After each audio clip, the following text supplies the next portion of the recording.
Subscribe now and press the bell icon. 85 km/h শুরু হলো এই ম্যাচের পথ চলা এবং বল হাতে অনেক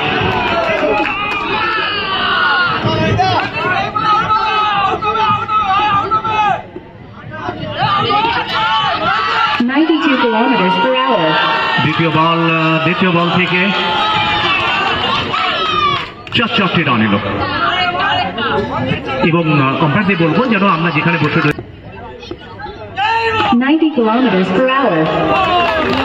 প্রত্যেকটা মুহূর্তের আনন্দ নেওয়ার জন্য এত রাত পর্যন্ত কিন্তু দর্শকরা তাকিয়ে রয়েছে। দর্শকের কাতর প্রার্থনা প্রত্যেকটা ম্যাচ যেন এরকম হাড্ডাহাড্ডি হয়, কারণ হবারই কথা। 87 km/h এবার ওয়াইড, আর এদিকে দর্শকদের আওয়াজ, দর্শকদের গগনভেদী চিৎকার বলে দিচ্ছে তারা অন্তত আজকে রাত পর্যন্ত খেলা দেখার জন্য প্রস্তুত। 84 km/h এবার অভয় যেন ভর ড্রয়িং ক্রিকেটটা উপহার দিচ্ছে।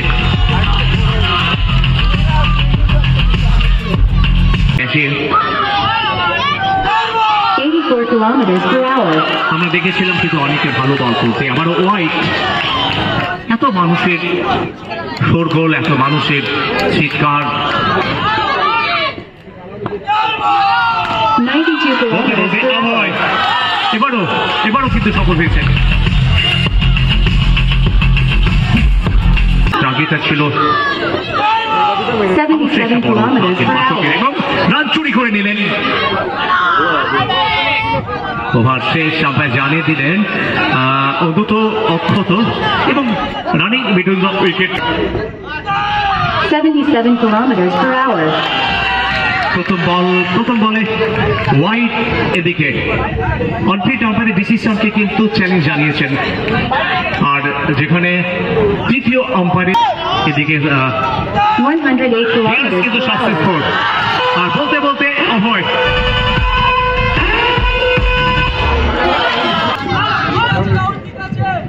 74 km/h সত্যি অভয়ের ব্যাটিং আজকে যেন দলকে অনেক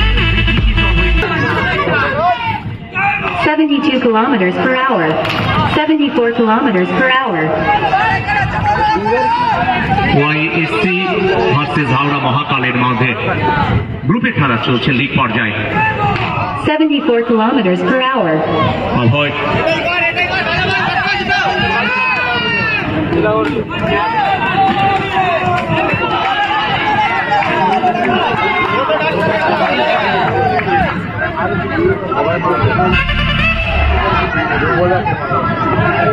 এবং বাংলার বুকে নতুন আলোড়ন ফেলে দিয়েছে কিন্তু উডেন কাপ। 76 km/h 4 রান অভয়ের ব্যাট থেকে।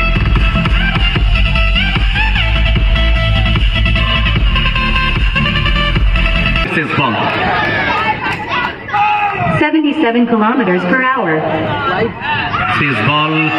শেষ বল থেকে ওয়াইডের সংকেত এলো, অর্থাৎ এখান থেকে আরো 1 রান বাড়লো দলের। হাওড়া মহাকাল প্রসারী যাদের সংগৃহীত রান 29। 77 km/h শেষ বল অর্থাৎ দ্বিতীয় ওভারের শেষ বল, কোনো রান আসেনি, অর্থাৎ দেখতে দেখতে উডেন কাপ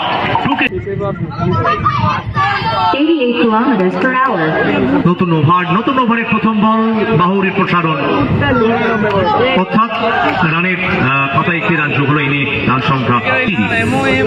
5 ওভারের ম্যাচ, তৃতীয় ওভার চলছে।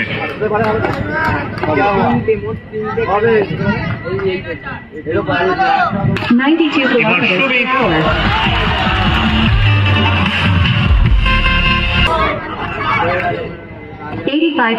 আবারও চেষ্টা ছিল রিভার্সের মাধ্যমে, কিন্তু আগের বলে বাউন্ডারি পেয়েছেন, যার জন্য আবারও চেষ্টা রিভার্স করে, অর্থাৎ রিভার্সের মাধ্যমে বাউন্ডারি মারার অসফল হয়েছেন। নাম একই জায়গায় 34। 90 km/h তবে এবার কিন্তু বাউন্ডারি এসছে, খেলা চলছে। 85 km/h যদিও কাঠভ্যান্ডের আবির অভিজ্ঞ আম্পায়ার করলেন না, নট আউট। চমৎকার পরিবেশ প্রত্যেক খেলোয়াড়কে অনেক 93 kilometers বেশি per উদ্বুদ্ধ hour. করছে। আর পরিবেশের দিক থেকে যদি দেখি, উইকেট থেকে, মাঠের পরিবেশ থেকে, মাঠের স্তম্ভে প্রচলিত আলো থেকে সব মিলে একটা অসাধারণ। 88 kilometers এবার per hour. জোরালো শট,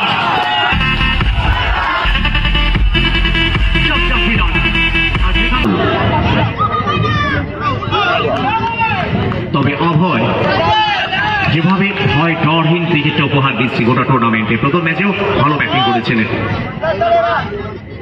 79 এবার kilometers জোরালো per শট hour. এবং যেখান থেকে 4-4টি রান এলো। পরের ম্যাচ টসের জন্য চলে আসুন, পরের ম্যাচের জন্য আবারও 4টি রান এলো। রান করতে হবে, কারণ একটা বড় টোটাল যদি না হয় বিপক্ষ দলের উপর একটা চাপ তৈরি করা যাবে না, এটা কিন্তু জানতে। 82 kilometers per hour.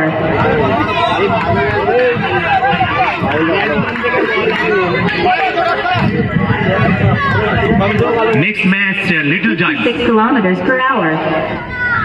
আবার বলছি, নেক্সট ম্যাচের জন্য দুই ক্যাপ্টেন দ্রুত চলে আসুন টসের জন্য। আমাদের আম্পায়ার ম্যাচ অফিসিয়াল ওয়েট করছেন টসের জন্য।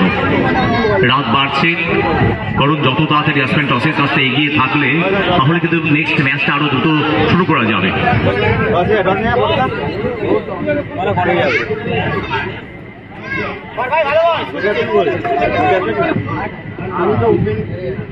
82 kilometers per hour.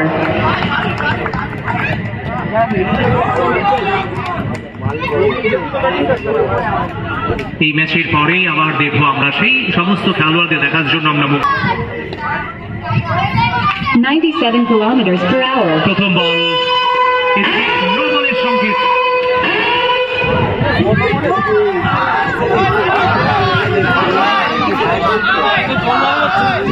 আবার জানিয়ে রাখি, টুর্নামেন্টের লাস্ট ম্যাচ যেখানে বিমর্শীকে কিন্তু আটকে দিয়েছিলেন সুকান্ত জৈক্য, লাস্ট ওভারে 10 রান কিন্তু করতে দেয়নি। 92 kilometers per hour. এবং চমৎকার ডাউন দ্য গ্রাউন্ড, এবং যেখান থেকে 4টি রান এলো। আর বিশেষ করে ওভার 93 kilometers per hour. পরের বলে বাউন্ডারির চেষ্টা, তবে বল সরাসরি পৌঁছেছে ফিল্ডারের হাতে, যেখান থেকে ম্যাচে কিন্তু ভালো ব্যাট করেছিলেন। 90 kilometers per hour. প্রথম বলেই বাউন্ডারি, অর্থাৎ এসেই সুজন তার খাতাটি করলেন আগের। 92 kilometers per hour. তবে রান আউটের একটা সুযোগ তৈরি হয়েছিল, যে অ্যাঙ্গেল থেকে থ্রোটা ছিল সামনে একটি উইকেট।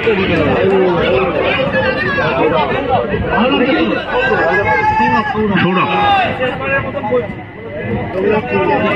অভয়ের সাথে জুটি বাঁধার জন্য মাঠে এসেছেন সৌরভ। মহাকাল হাওড়া কুশারী দলের পক্ষে এবার অভয়।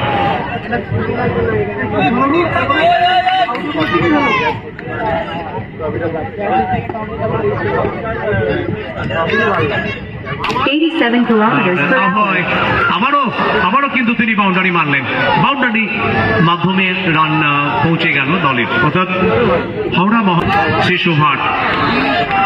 93 kilometers per hour. আর যেখান থেকে অভয় কিন্তু আবারও কভারের মাঝ দিয়ে কিন্তু পাঠিয়ে দিচ্ছেন বাউন্ডারির বাইরে, অর্থাৎ 4টি রান এলো প্রথম ইনিংসে।